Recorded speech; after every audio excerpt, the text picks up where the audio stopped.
You'll handle the monthly payments, okay? You make a high income, so it's only natural, right? My mother casually tossed a bomb that would destroy my life, as if she were making small talk. What? I set down the fork I was holding and stared at my mother, frozen in place. What did she just say? I desperately tried to process the situation, forcing my brain to spin, but the scene in front of me was so unreal that my thoughts simply could not keep up. At the center of the dining table sat a whole chicken, still steaming. Surrounding it were my father, Daniel Parker, cheerfully sipping red wine, my sister, Melissa Parker, gazing smugly at her brand new nails with a self satisfied smile, and my mother, Rebecca Parker, wearing a perfectly matter of fact expression as she delivered her devilish proposal. I work as a senior architect at a major architectural firm, and I had just returned to my parents' home tonight after being summoned with the words, "There's something important we need to tell you." What they presented was a lavish brochure spread out on the table, along with a thick stack of contract documents. Lakeside Manor, an exclusive retreat for the chosen on the shores of Lake Michigan. The cover of the brochure showed a lake glowing in the sunset, with a modern luxury mansion standing proudly along its shore. A glass-walled living room, a vast wooden deck, and even a private boat dock. It was truly a dream vacation home. Because of my profession, I can instantly assess real estate value. This location, this level of quality, no matter how you calculate it, this property would easily cost no less than $800,000.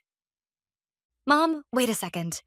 I don't understand what you're saying, I asked, my voice trembling. Did you buy this vacation home? Yes, we signed the contract. My mother's voice bounced with excitement. It's for Melissa. You know how she doesn't fit in with city life and keeps getting stressed, right? So I thought she needed a place where she could relax and focus on her creative work by a quiet lakeside. I looked at my 28-year-old sister sitting next to me, Melissa. She has no steady job and calls it finding herself. While using our parents' money to travel abroad or jump into hobbies she quickly gets bored of. A textbook parasite. And by creative work, she probably meant nothing more than taking selfies to post on Instagram. Creative work. Melissa, what about your job? What happened to the boutique clerk position you just started last month? I quit, Melissa answered without a hint of guilt.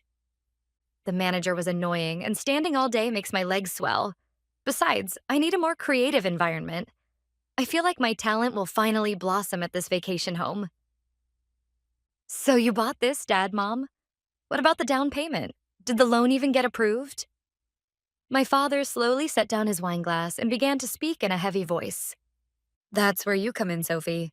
Your mother and I will be retiring from work before long, and passing the screening for a loan this large would be difficult for us. But the banker gave us a wonderful proposal.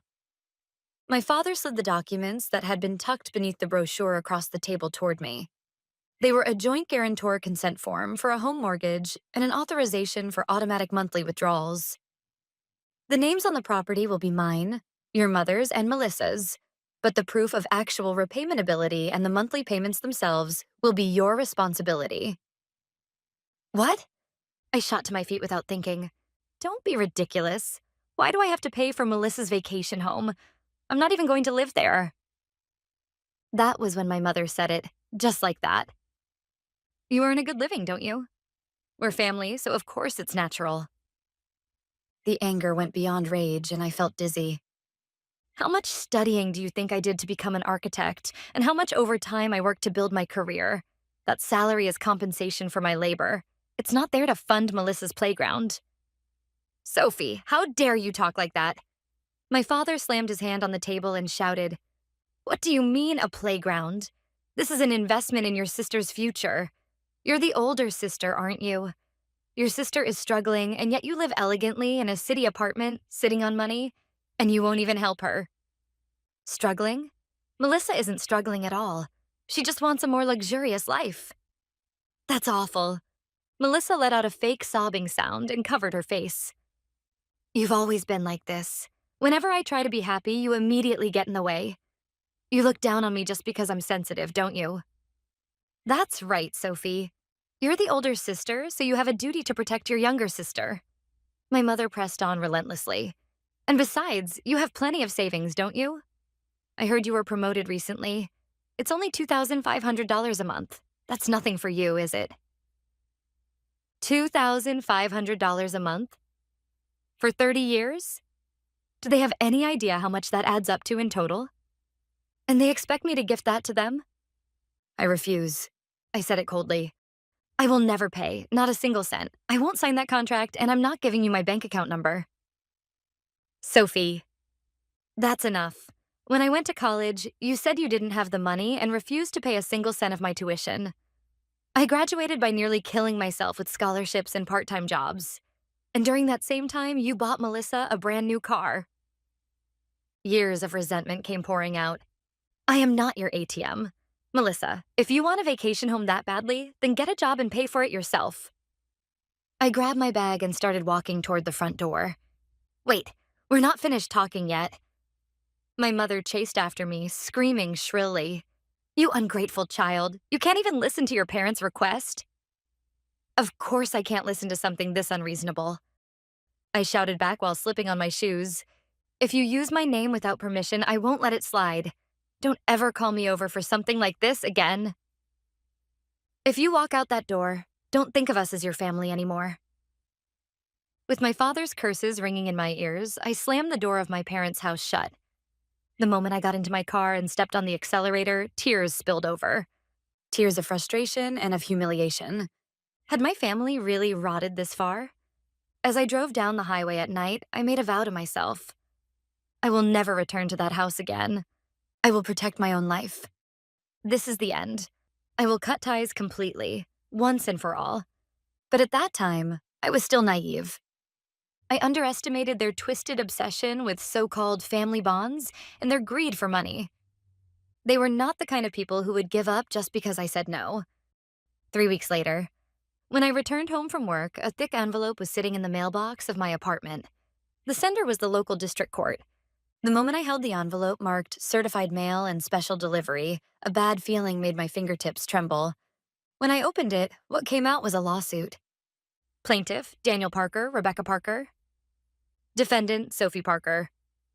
Claim, the defendant shall pay the plaintiffs the sum of $500,000 as compensation for emotional distress and damages resulting from breach of contract. As I continued reading the complaint, it was filled with an array of unbelievable lies. The defendant had verbally agreed to financially support her parents and sister for the foreseeable future, in exchange for allowing her parents to use their retirement funds to purchase a home for the sister. However, the defendant unilaterally broke this agreement, causing the plaintiff severe emotional distress and significant financial losses. Therefore, as compensation, the plaintiffs demand the sum of $500,000. I have never once made any such verbal agreement. Out of spite for my refusal to pay, they were trying to squeeze money out of me through a legal battle. Are they out of their minds? I muttered to myself in the empty room. Before anger could take hold, a bottomless fear surged up inside me. My own parents had sued me, their daughter, and only for the sake of forcing me to pay for my sister's vacation home. Bracing my knees that felt like they might give out at any moment, I grabbed the smartphone resting on the kitchen counter. I had no choice but to fight. Against a monster called family, I was about to enter a lawsuit that would put my very life on the line. The complaint in my hands felt as heavy as lead. My annual income as an architect is not bad, but there is no way I could casually come up with a sum like $500,000. And to think it was being demanded based on a completely fabricated, verbal agreement. With trembling fingers, I tapped my smartphone screen and first sent a message to my boss requesting time off for the next day. I had to find a lawyer. Not just any lawyer, but a highly capable one who was strong in ugly family disputes and who could prove my innocence. I did not sleep a single minute that night. Every time I closed my eyes, my parents' twisted smiles at the dinner table and my mother's words, "You make a high income, so of course it's natural," replayed over and over, making nausea rise up inside me. The next morning, I visited a law firm. It had a strong reputation online and advertised itself as being experienced in family disputes. Nice to meet you, Sophie. I'm Andrew Collins. I've already heard the outline of your situation. I told Attorney Collins everything that had happened up to that point. I see. This is a textbook case of financial abuse.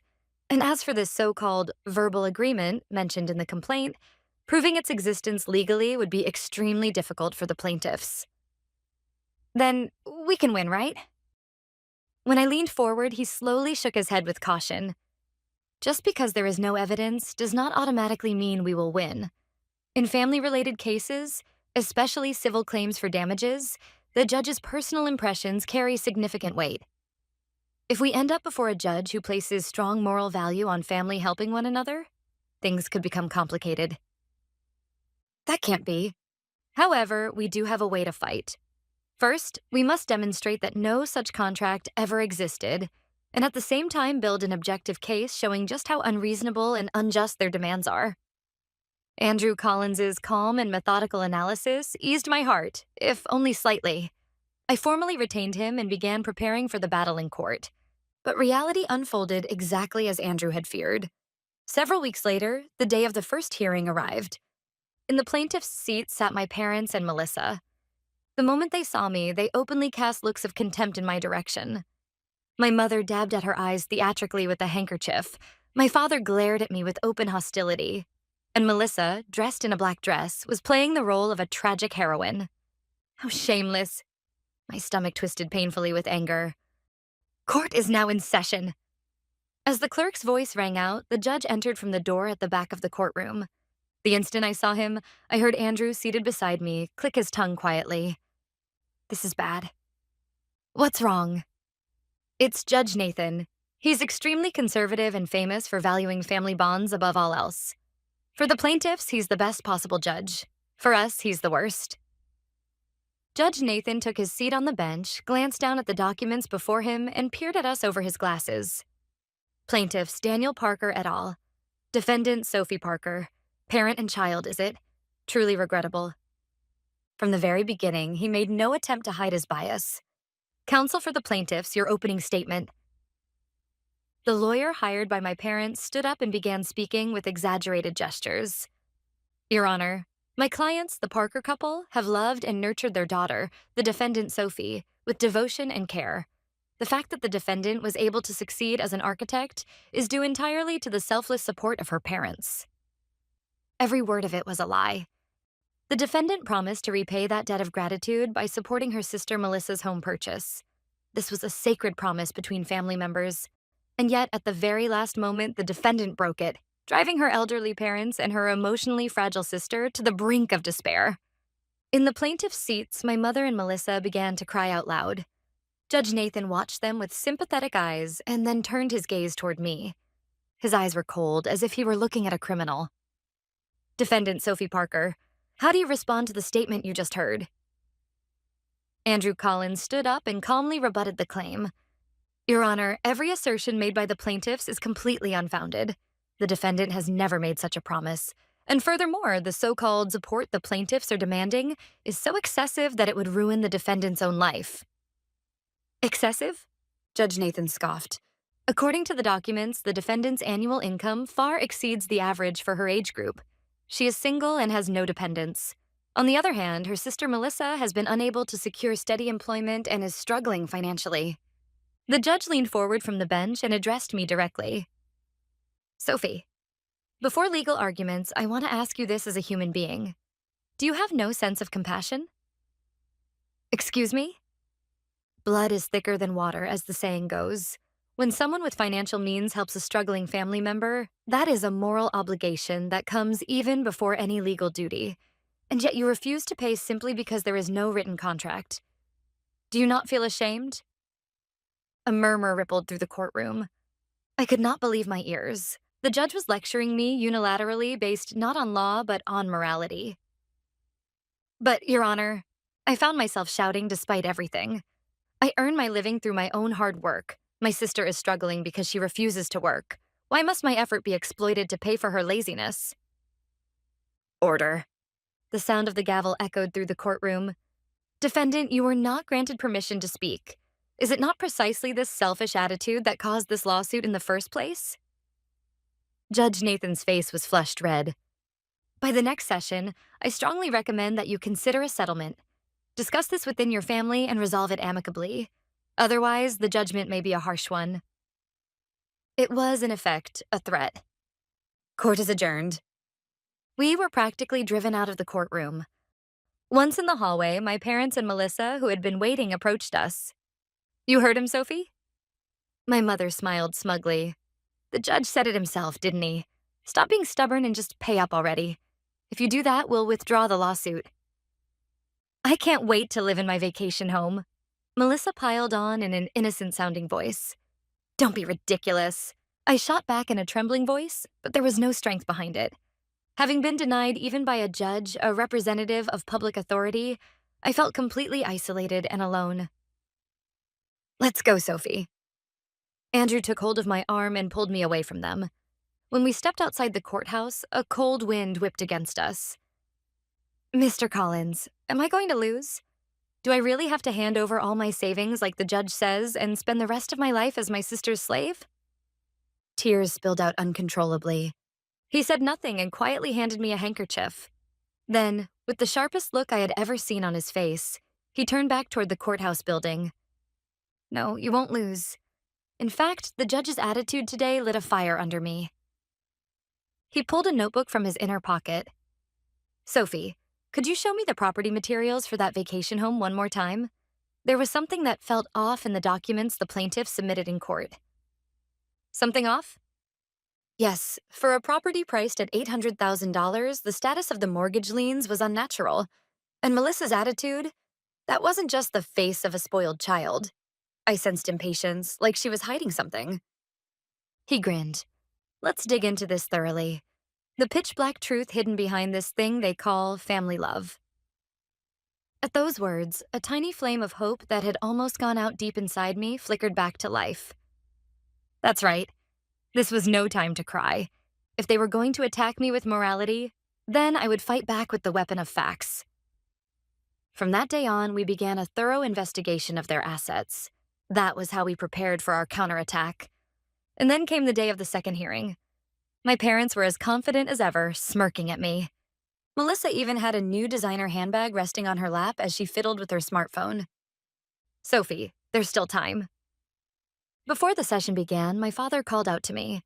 If you apologize right now and promise to pay, I'll withdraw the lawsuit. Consider it family mercy. Mercy? I smiled back at him coldly. I'll return those words to you exactly as they are, Dad. You'd better run while you still can. What did you say? Just as my father's face turned red, the clerk's voice rang out. Court is now in session. All rise. Judge Nathan entered the courtroom and took his seat with heavy deliberation. The moment he opened his mouth, he shot me an irritated look. Now then, defendant. At the previous session, I believe I strongly recommended a settlement. Have you finished discussing this with your family? No, Your Honor, I answered while staring straight at the judge. There is no room for settlement, because it has become clear that there is serious concealment of facts underlying this lawsuit. Concealment, you say? The judge frowned. Beside me, Andrew stood up and raised the thick stack of evidence documents he was holding high in the air. Your Honor, please turn to page 3 of these materials. Andrew's voice carried clearly through the silent courtroom. Judge Nathan adjusted his glasses with a suspicious expression and lowered his gaze to the documents before him. What lay there was the latest certified copy of the property registry for the vacation home, Lakeside Manor, obtained through our exhaustive investigation. This is... The crease between the judge's brows deepened. It appears to differ from the materials submitted by the plaintiffs. Yes, what the plaintiffs submitted were documents from immediately after the purchase. However, what my client has submitted is the most recent version, issued just 3 days ago. Andrew continued slowly. In addition to the first priority home mortgage, this property had a second priority mortgage lien placed on it just 1 month after the purchase. My father, seated in the plaintiff's section, leaned forward. What are you talking about? We borrowed no money other than the home loan. We only have one contract with the bank. Yes, that's what you both believe. This was the first time I opened my mouth, fixing my gaze on my parents and on my sister who was sitting there, pale and trembling. But it seems Melissa felt differently. What do you mean by that, Sophie? My father shouted, but the judge struck the gavel and silenced him. Order. Counsel for the defense, continue. Andrew nodded and revealed the decisive fact. The creditor for this second mortgage lien is Shadow Lake Finance, a non-bank consumer finance company. and in the debtor field, there is only a single name listed. He paused for a breath and then read the name aloud. Melissa Parker. What? I heard my mother, Rebecca Parker, gasp. And the maximum amount of that lien is $350,000. A shock rippled through the courtroom. Judge Nathan exclaimed in disbelief. In addition to the home mortgage, another $350,000 was borrowed, using this vacation home as collateral? Impossible, my father shouted. That can't be done. Our consent as co-owners would have been required. Normally, yes, Andrew replied calmly. But what if Melissa forged a power of attorney? Or what if she lied and told you these were renovation documents and tricked you into signing them? The color drained rapidly from my parents' faces. The two of them slowly turned to look at Melissa sitting beside them. Melissa hung her head, clutching her expensive designer handbag, her entire body trembling violently. That sight alone was confession enough. Melissa? My mother's voice shook. It can't be true, can it? $350,000. What did you even use that money for? That's... Melissa tried to say something in a tiny voice, but I cut her off. This isn't over yet, Your Honor. I stood up and delivered an even more brutal truth. We also traced where that $350,000 actually went. Andrew presented the next piece of evidence: bank transaction statements. These are records from Melissa's personal bank account.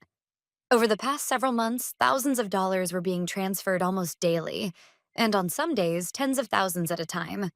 The destinations are Golden Spin, Vegas Dream, all of them overseas online casino sites.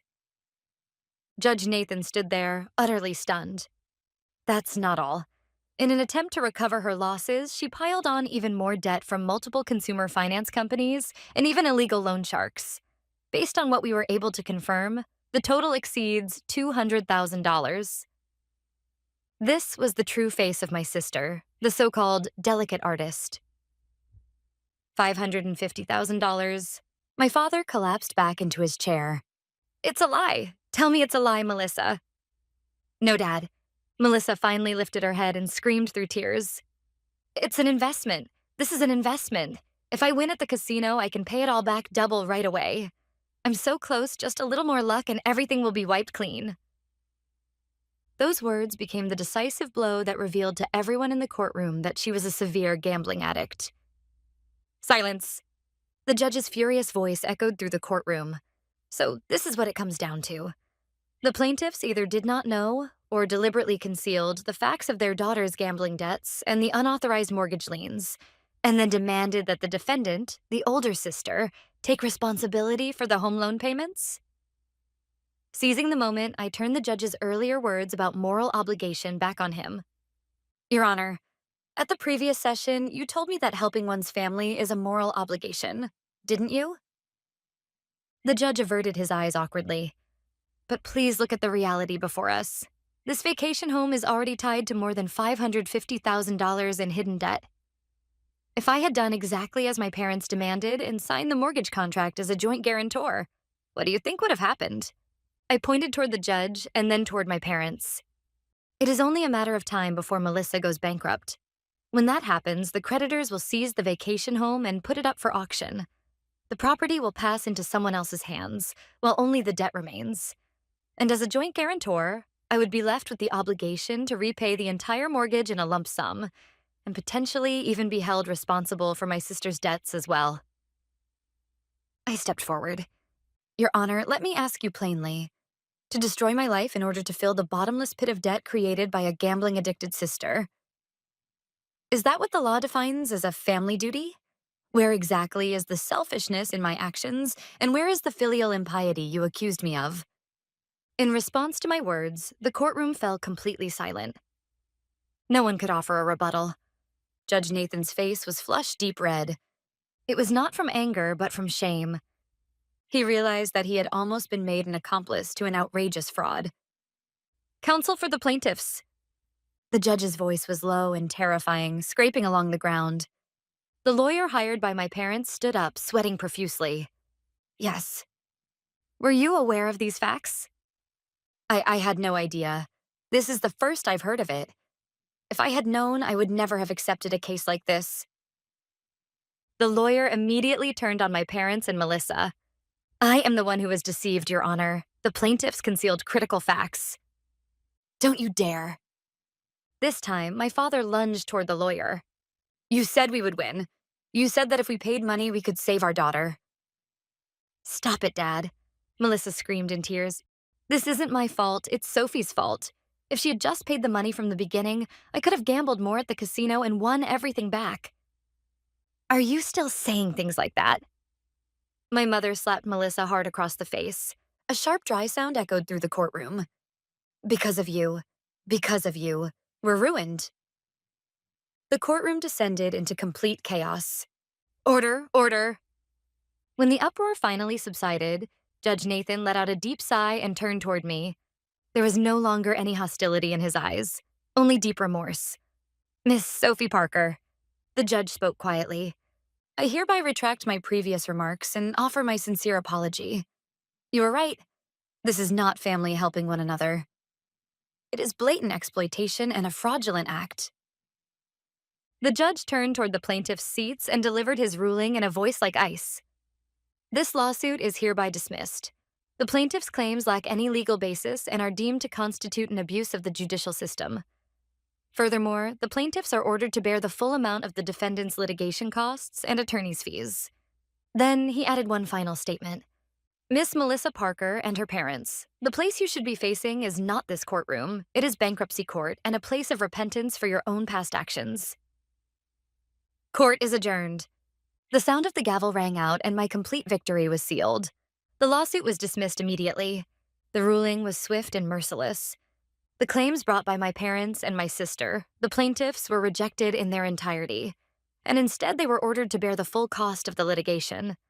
And that accursed property, Lakeside Manor, was immediately seized by the creditor financial institutions, as the $350,000 in hidden debt we uncovered collided with the original home mortgage. But the fallout did not end there. Because of the gambling debts exceeding $200,000 that were exposed in court, my sister Melissa, now completely unable to keep her head above water, was forced into personal bankruptcy. My parents, who had acted as joint guarantors, were dragged down with her, losing all of their savings and ultimately being forced to give up the family home they had lived in for years. Several weeks later, one day, my smartphone was filled with an unbelievable number of missed calls. Dad, Mom, Mom, Dad. My voicemail inbox had reached its limit, and when I pressed play, a storm of abuse came pouring out. Sophie, what do you think you're doing? Have you forgotten everything we did to raise you? You heartless monster. Money-grubbing witch. Abandoning your family will send you straight to hell. You betrayed your family. Their voices of accusation echoed emptily, but they no longer reached my heart. I blocked every number and cut off all contact. That was my way of drawing a final line, my last reckoning with what they called family. 6 months passed. Now I am standing on the balcony of a newly built condominium overlooking downtown Chicago. This place is not for anyone else. It is a true castle of my own, purchased entirely with my own savings.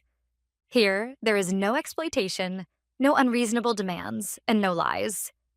There is only silence and peace. Breaking free from the curse of family required searing pain and immense courage, but beyond that pain awaited a life that no one could ever take away. My own.